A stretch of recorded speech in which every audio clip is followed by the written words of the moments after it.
To see the world, things dangerous to come to see behind walls, to draw closer, to find each other, and to feel.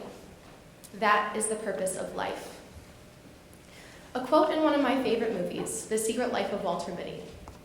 And the phrase that I repeated to myself as the stinging ice-cold air kept me awake and warmed in my lungs as I exhaled into my bandana covering my face. And all I could think about was putting one foot in front of the other. We had been hiking since midnight on our 6-day trek towards the summit of Mount Kilimanjaro in northeast Tanzania. It felt like the 6-day version of what we all go through in college. We make our challenging 4-year trek towards graduation, but also somehow do incredible things along the way. Today, we get to honor those incredible things and the seniors that have almost reached their summit. But for all of us overachievers, outreachers, and dreamers, the thing we need to remember is not the breathtaking, relieving view from the top, but that beyond mountains, there are more mountains. And our journey doesn't end here. Today, we are honored for more than what we have done, but because we are the type of people that will keep trekking. Breaking through barriers and new challenges, and to find those close, unexplainable connections with humans long after we walk at graduation and boldly into the world ahead of us. So hold your head high and be proud. You deserve it. Thank you.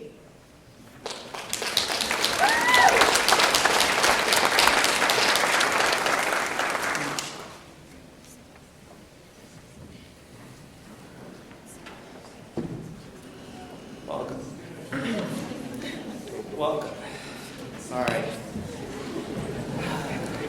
Welcome to my friends and peers, the class of 2016, and to the faculty, staff, and all others present. Welcome to the 2016 Illinois Wesleyan University Honor Convocation. Now, I want to look around the room and say something really cliche about how I know we'll all have bright futures, and maybe I'll even quote Dr. Seuss's "Oh, the Places You'll Go." But we're not here to talk about the future. As seniors, we probably do that enough already. Instead, we come together today to honor what we've already accomplished. Those being recognized today represent excellence.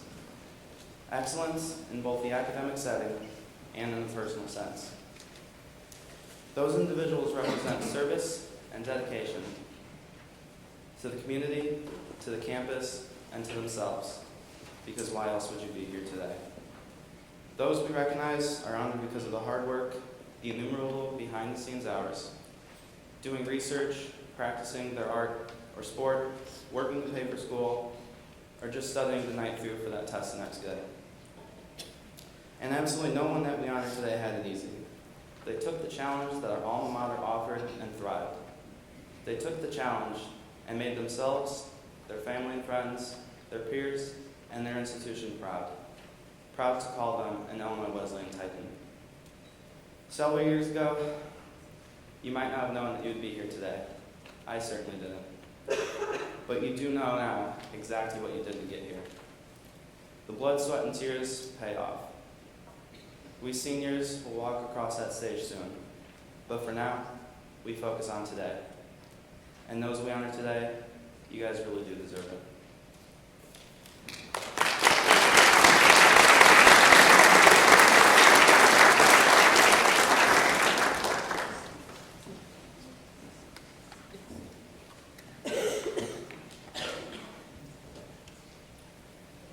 On this day, above all others, we come together to recognize and celebrate our honored students. I have colleagues who will introduce Phi Kappa Phi and Phi Beta Kappa members and the honorees in a few moments.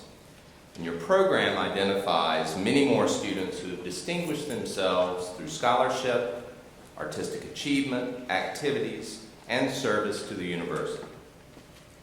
These honored students are too numerous to identify by name, but allow me to draw your attention to the following categories of honors, awards, and distinctions that are found in your program and are being honored today.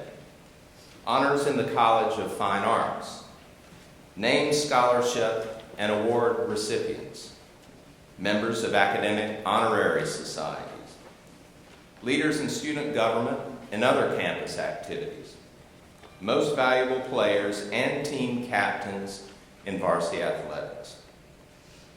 To honor all of these students, I ask that every student in attendance here today whose name appears in this program, not only seniors, but students from other classes as well, to stand so that we may recognize you.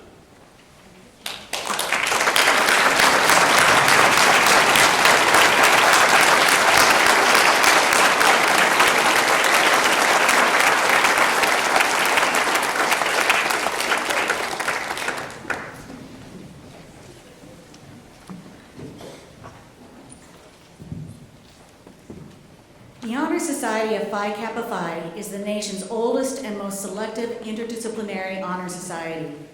The Illinois Wesleyan University chapter was chartered in 1922, and it is the 31st chapter nationally.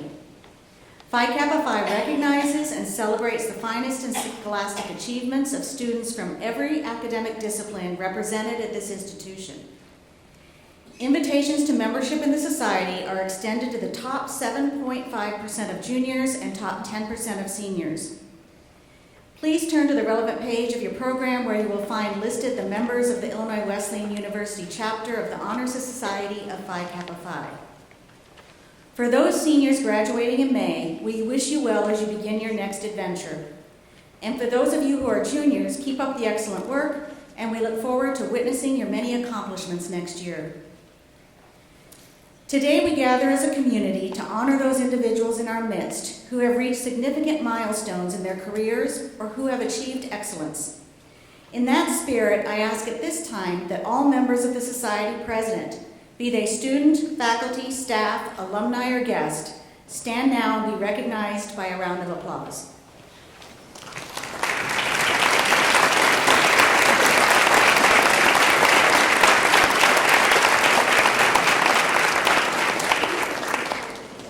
Each academic year since 1932, the National Honor Society of Phi Kappa Phi has held a graduate fellowship competition.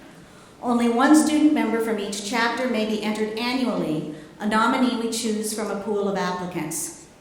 The winners of the National Fellowship will be announced by June 1st. Our nominee this year is physics major Julia Savage. Julia has been accepted to graduate programs in physics at Northwestern, Pennsylvania State, and Arizona State. She will likely study at Northwestern in their unique engineering design innovation program, which trains students in a field that borders art and science. Please help me to congratulate Julia on the nomination and wish her luck in the national competition.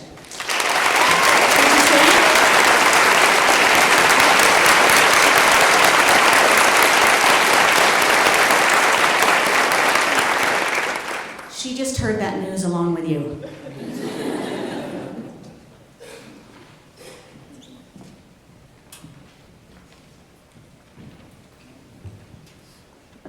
Founded in 1776, Phi Beta Kappa is America's oldest academic honor society and was the first to name itself by Greek letters and introduce the customary characteristics of subsequent honor societies, a seal, a Greek motto, in our case, Philosophia Biou Kubernetes, or the love of learning is the guide of life.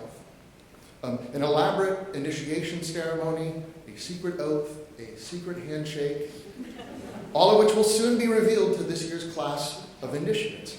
On Sunday evening, April 17th, they will be inducted into the Lambda of Illinois chapter, joining a society whose membership includes 17 U.S. presidents, 136 Nobel laureates, 38 U.S. Supreme Court justices, and one nominee who's in limbo, as well as members of the faculty, administration, staff, guests, and students here today.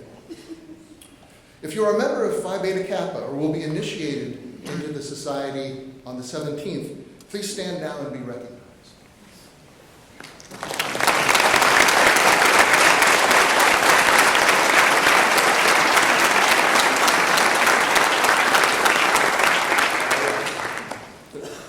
I'm also pleased to announce the 4th annual Phi Beta Kappa Liberal Arts Scholar Award. You may have seen flyers for this going around campus. This award is designated is designed to foster and celebrate student research that engages, translates, and bridges academic disciplines and/or crosses traditional academic boundaries. Any IWU senior or December 2015 graduate is eligible to apply for this award. Membership in Phi Beta Kappa is not required. And this year, thanks to the generosity of an anonymous donor, we have a $100 prize. And so applicants will submit a research paper, a senior seminar paper, honors research paper, or a senior level independent research project, a work of art, composition, film, collection of poetry, or research that stems from experiential learning. The award-winning project and other excellent submissions will be published in the 4th volume of Crisscross, IWU Untitled Chapter's online journal of interdisciplinary work. So the deadline for submissions is reading day, Wednesday, April 20th, 2015. So look at the flyer and check out the IWU Phi Beta Kappa website to see how to submit. Phi Beta Kappa honors not only academic achievement, but the clear manifestation of 3 core values we deem central to our community: the value of liberal learning, the value of academic integrity and commitment to the social good, and the value of friendship. We look forward to welcoming a new group of students who demonstrate these qualities at the induction ceremony on the 17th. Thank you.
Maya and Elena, thank you so much. That was wonderful.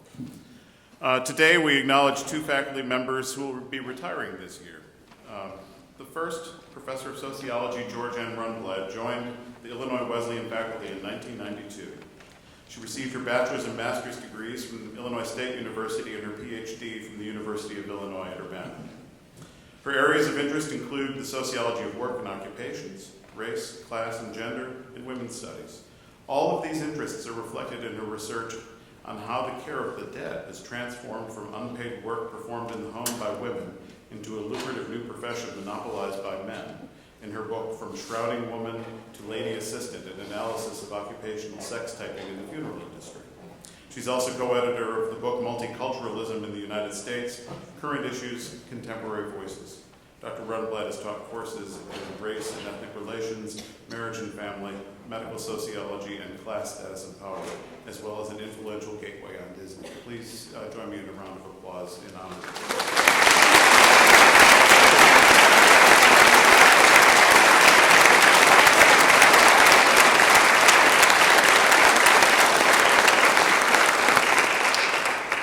We also would like to acknowledge the upcoming retirement of Dr. Susan Swanlund, who will retire in December and may in fact be honored at this event again next year. But Dr. Swanlund is an alumna of Illinois Wesleyan University. She received her Master of Science in Nursing from Texas Women's University and her PhD in Nursing from St. Louis University. Before joining the Illinois Wesleyan faculty in 1995, Dr. Swanlund taught at the Mennonite College of Nursing in Bloomington, where she received the Dr. Kathleen A. Hogan Teaching Excellence Award. Dr. Swanlund served as a staff nurse at the Cardiothoracic Intensive Care Unit at Barnes Hospital in St. Louis, also in the operating room and post-anesthesia recovery room at Brokaw Hospital in Normal, and at Baylor University Center in Dallas. Later, she was an operating room supervisor and then director of the Cataract Surgery Center in Dallas. She's published articles and has lectured on topics related to geriatric and cardiovascular nursing. Dr. Swanlund is a member of Sigma Theta Tau International and serves on the OSF St. Joseph Medical Center Community Board and the Illinois Heart and Lung Foundation Board. And last semester, Susan generously served as acting director of the School of Nursing. Let's please give her a round of applause as well.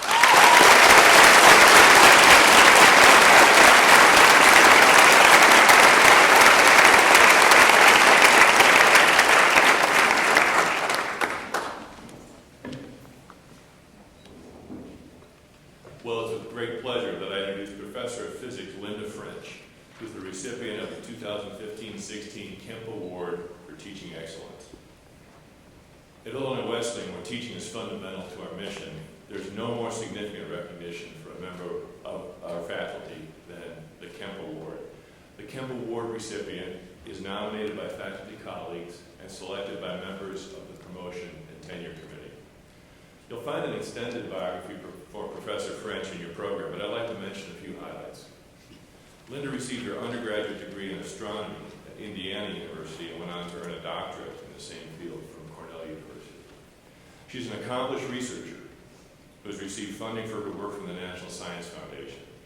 She even has an asteroid named after her in honor of her many research and scholarly achievements. It's asteroid 3506 French. Maybe that direction, I think.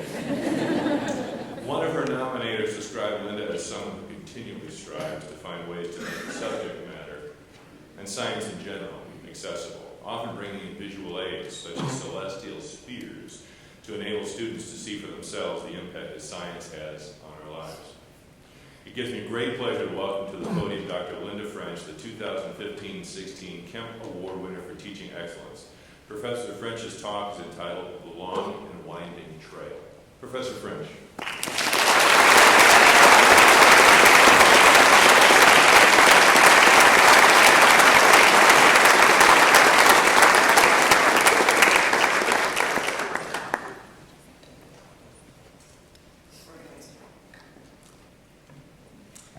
Thank you, President Jensen. Good morning, everyone. In The Lord of the Rings, J.R.R. Tolkien wrote, "Not all those who wander are lost," a phrase that has been appropriated by hikers and outdoor lovers, including me. But in looking back, it applies to my work life as well as my recreational life. Last fall, I spoke briefly to the first-year students about the value of not knowing all the answers. I spoke with enthusiasm on that subject about the amazement that I and my colleagues felt when we saw the first images from the New Horizons mission to Pluto last summer, and how, when we don't know the answers, we are open to learning new things. Today, I'd like to reflect on how I got to this career and this place by following a path that might seem to have been wandering.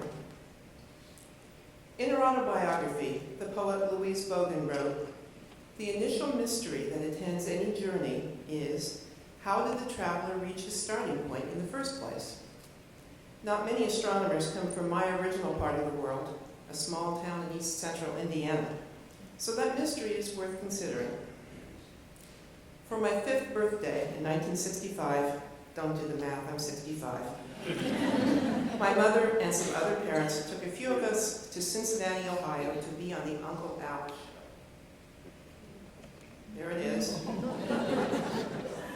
there I am. Before there was Sesame Street, before there was Captain Kangaroo, there was Uncle Al. One of the features for birthday children was going down a tiny birthday slide. Uncle Al met you at the bottom, and I discovered on the spot, asked you what you wanted to be when you grew up.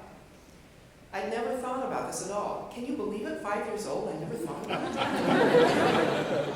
2 boys went first, and the first said with great confidence that he wanted to be a fireman. The next said, a little less certain, that he wanted to be a fireman too.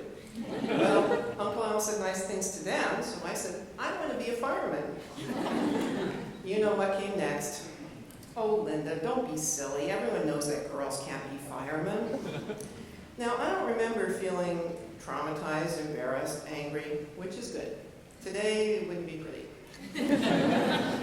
So a few days later, among my presents, I found this. My little golden book about the sky. This is the original, and you can see from the 25-cent price. On the first page, it said, no matter how small or tall you are, you can touch the sky. The sky begins at the ground. Now that really caught my attention. The idea that the sky wasn't just out there, but close to me intrigued me. I could start at the ground and just go up and up and up and be out there among all those neat things in the sky. I asked my mother, what do you call a person who looks at the sky? And she said, an astronomer. Well, that's what I'm going to be when I grow up. Well, I had very little idea of what firefighters did, and I knew even less about what astronomers did, or what the trail to get there would be like. So at some point, things had to get real. I had a fairly normal childhood and school experience, which means kind of boring for a talk like this, so there aren't any slides about it. But when I got to Indiana University, the weakness of my very small high school science program quickly became obvious, and I quickly changed my major to English and then to elementary education. Now, English literature and education are both passions of mine, and some of the classes I took during that time are actually my all-time favorites. But when I took a survey astronomy class for non-majors as a junior, I fell in love with astronomy all over again. I managed to cram an astronomy major into 4 semesters. Now, taking second semester physics and third semester physics in the same semester is not a recommended career path for anyone. Somehow, though, this wandering, less direct path worked for me. I was fortunate to arrive at Cornell University for graduate school, just as Carl Sagan was becoming a household name and the first celebrity scientist in my life.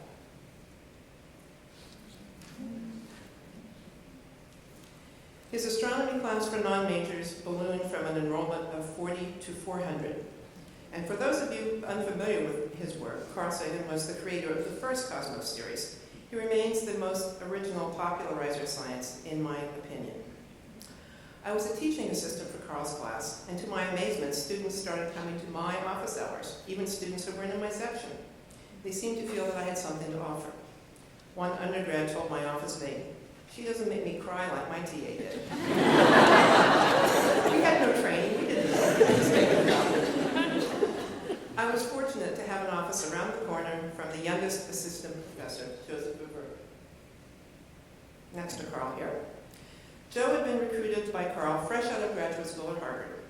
He was full of enthusiasm for what I realize now was a revolutionary idea, starting a laboratory research program to study meteorites and to compare observations made in the lab with telescopic observations of asteroids and comets. It had long been suspected and even assumed that meteorites come from the asteroid belt between Mars and Jupiter. So little white dots there are the main belt asteroids. But science isn't satisfied with suspicions and assumptions. We need hard data. So for my thesis, I worked in Joe's lab, observing the reflectance properties of meteorites that look like this. This is called a carbonaceous chondrite, and if you saw it in your driveway, you'd probably think that someone had dropped a charcoal briquette. But these particular meteorites are the oldest rocks in the solar system, dating back to its formation more than 4.5 billion years ago. And as we found out, they are a perfect match for the majority of the asteroids in the outer part of the asteroid belt, the more distant white dots we saw there. 3 years ago, Joe Veverka received the highest honor our planetary sciences community can bestow. The citation read in part, "As a planetary scientist, Veverka has defined the field of quantitative study of small bodies in the solar system for a generation populated by his students and many associates." This photo was taken at a celebration of Joe's 60th birthday, right before I came to Illinois Wesleyan. That's him right behind me in the center there. This is a group I'm proud to have been a part of. As you know, graduate school is demanding work with long hours, in my case, lengthy problem sets, and deadlines that to a student can seem arbitrary. During this time, as a diversion, a friend invited me to try hiking in the White Mountains of New Hampshire. It's only 9 miles and 3,000 feet of climbing. You'll love it. Now, for a girl from the flatlands of Indiana, this was scary. But to my amazement, when I reached the top, I did love it. That was the view. The best description I've heard of the feeling you get when you get to a view like this is, it's like therapy, church, the gym, and a love affair, all at the same time. I learned that there were 48 4,000-foot mountains in New Hampshire, and that if you climbed them all, you could get a scroll with your name on it, there's mine, and a patch that's supposed to go on your backpack. I've chosen to display mine in a rather unorthodox place. Right here. Yeah, faculty members take selfies at graduation too. Obviously, I climbed all the mountains over 20 years, doing many of the hikes alone. The sense of pride I took in this accomplishment was enormous, and you can tell it's still important to me today. My work at Cornell was satisfying and groundbreaking, but once I got into thesis research, I missed the teaching. Something was missing inside the lab, where to study how a rock reflects light, you have to turn off almost all the lights. So I wandered again, trying to fit those pieces together. It was as a postdoc and an instructor at the Massachusetts Institute of Technology that I began to find my true calling, observing asteroids in the sky, often accompanied by students.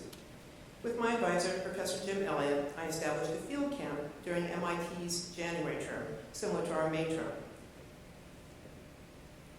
In this program, which MIT still continues, students go to Lowell Observatory in Arizona for 3 weeks to do research with either a staff member from Lowell or from MIT. This particular group discovered asteroids and comets, wrote new computer codes, and built instruments. Some of them went on to become astronomers, and some decided to become science writers, systems engineers, and investment bankers, and that's great too. It was here that I began developing the research program that would eventually bring me to Illinois Wesleyan. Today, instead of lab work, my observations are made using optical telescopes, usually from a mountaintop in Chile. Got to show a few Chile slides here. Here's looking from the big telescope that we will be using soon to some of the smaller telescopes. Those are the foothills of the Andes. This doesn't show so well with the light, but on a clear night, the Milky Way rises over the domes and it's just gorgeous. And even when we have cloudy nights, we have great sunsets. So, a lovely place to work. When I began this project, my goal was to study the shapes and the spin rates of some special asteroids called the Jovian Trojan asteroids. And I still study them today. So the white dots are the main belt asteroids. The green dots on either side of Jupiter out there are the Jovian Trojans. So you can see that they're separated from the main belt quite a bit. Okay, it wouldn't be a Linda French asteroid talk without a potato. This is how potato on a chopstick. Well, why potato? This is what an asteroid looks like when we're lucky enough to to see one up close when we send a spacecraft there. They're too small to see them most of the time. You can see it's a pretty good likeness. And asteroids shine by reflecting light. Now, if the sun is out there and you're sitting on the Earth looking at the asteroid, it's going to reflect more light when you see this side than when you see it end on, and then it'll reflect more light and less light. So as it goes around once, that would be the day on the asteroid. So there would be two bright sides and two darker sides. So when we make a graph of the light brightness with time, there's what you get. Two peaks, that's this side, and two low points, that's this side end on. Cool? All right. That's a heavy potato. Okay. So we think that the asteroids have collided with each other and that those shapes have been altered along the way.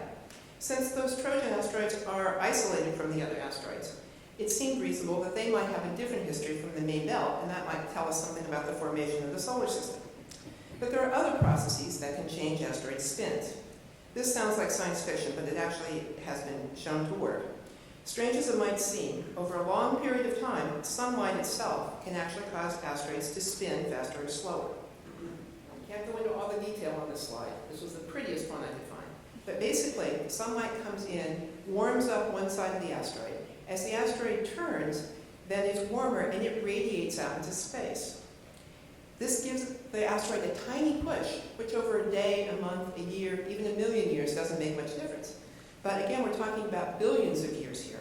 And that can cause the asteroid to either spin faster or slower, depending on which way it's rotating. It can also cause its orbit to change, moving it further from the sun, or potentially of great interest to every person on Earth, closer to the sun, because that's why these things keep coming in and suddenly being discovered. So we need to study. Well, during the 90s, with a small child, I focused more on teaching than on observing research. I was on the faculty of Wheelock College in Boston, a tiny college whose mission is the preparation of elementary teachers and social workers. I worked with science educators, often team teaching, encouraging students to explore their own learning and developing new curriculum.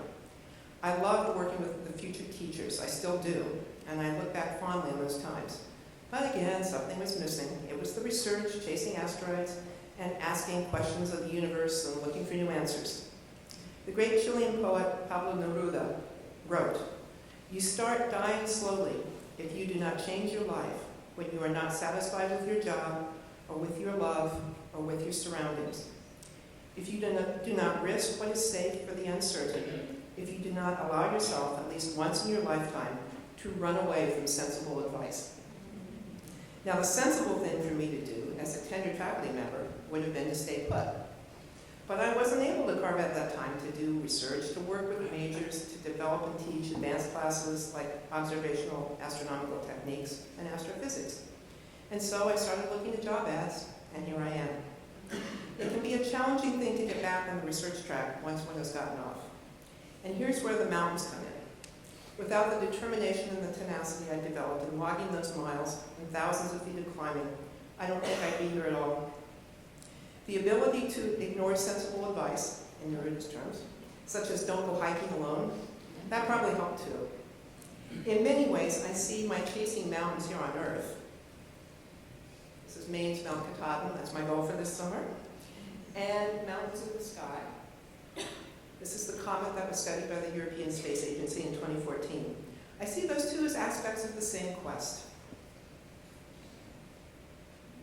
So at Illinois Wesleyan, with the help of both internal and external grants, I've been able to do more than I thought possible.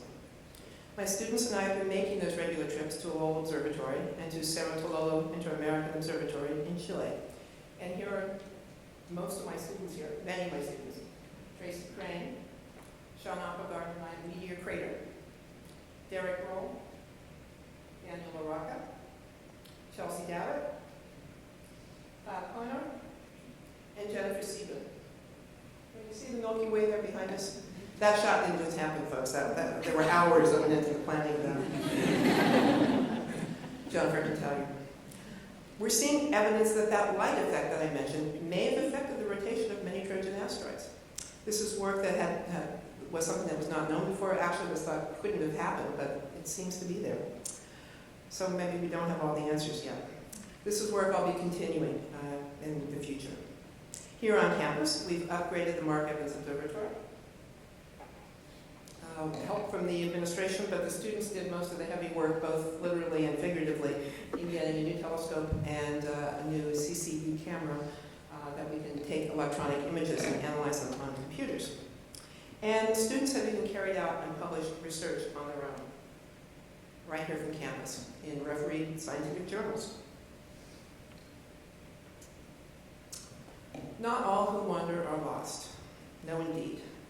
Perhaps some people are blessed, if that's the correct term, with the ability to move from one career goal to another in a straight line. For whatever reason, that hasn't been my way.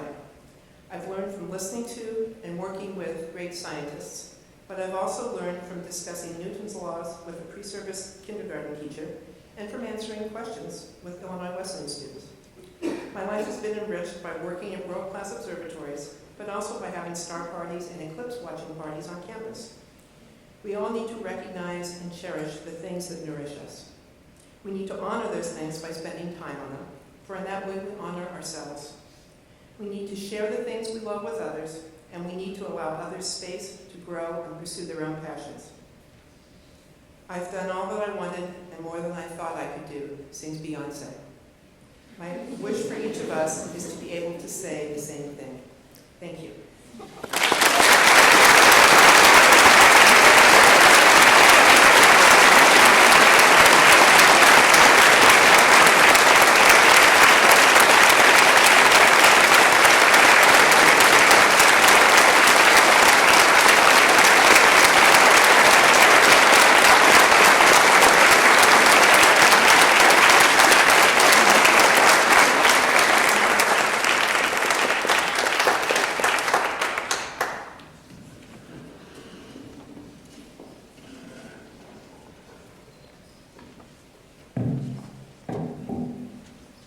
It's very nice to be here today.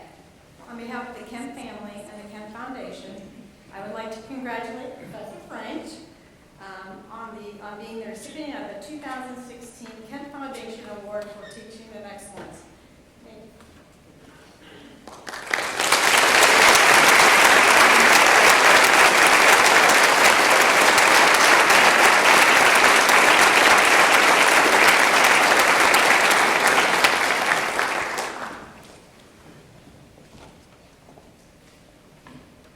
It was President Lloyd Berthoff who initiated the university's teaching award, with the first recipient named in 1960.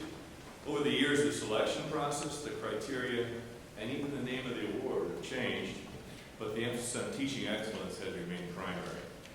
On the back of your program, you'll see the names of the 53 distinguished recipients, to which we now add Professor French's name.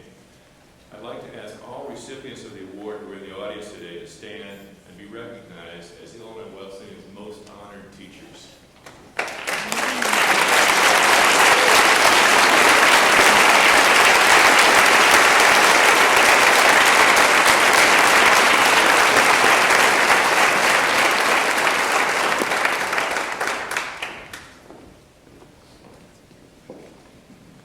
As many of you know, we have a peculiar tradition of slowly revealing the identity of the Kemp Award winner. So, for example, last year, probably 2/3 of the way through the clues, I announced that this faculty member, I had twice observed this faculty member using a potato as a prop during a presentation, which is now 3 times. So here goes. This year's winner contains about 14 teaspoons of salt.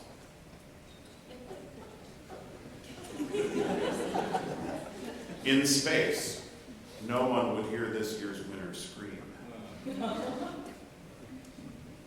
If the letters of this year's winner were converted to musical notation, this is my favorite clue. It would sound like this. La da da da da da. All right, Solfesh students, see if you can figure that out. All right. A block of gold equal in weight to this year's winner would occupy slightly less than 1/19 of her, finally a useful clue, volume. But she's worth infinitely more. An interesting twist in this winner's life reminds some of us of the children's song, I'm My Own Grandpa. This year's winner knows that Margaret Mead did not write Gone with the Wind. This year's winner knows where Sinte Gillespie University is. Yeye anajua kwamba hii ni Kiswahili kama mimi alitamka kuwa usahihi, which I hope means, quote, she knows that this is Swahili if I pronounced it correctly. With a bachelor's degree from Mount Holyoke College and a master's and PhD from the University of Florida, this year's winner of the Kemp Award winner is Professor Rebecca Gerhardt.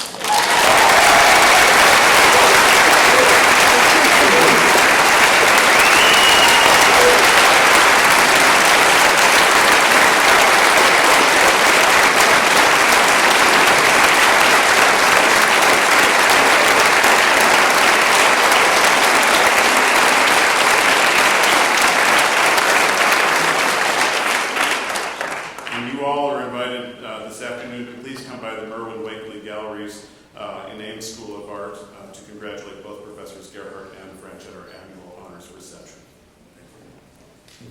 Thank you.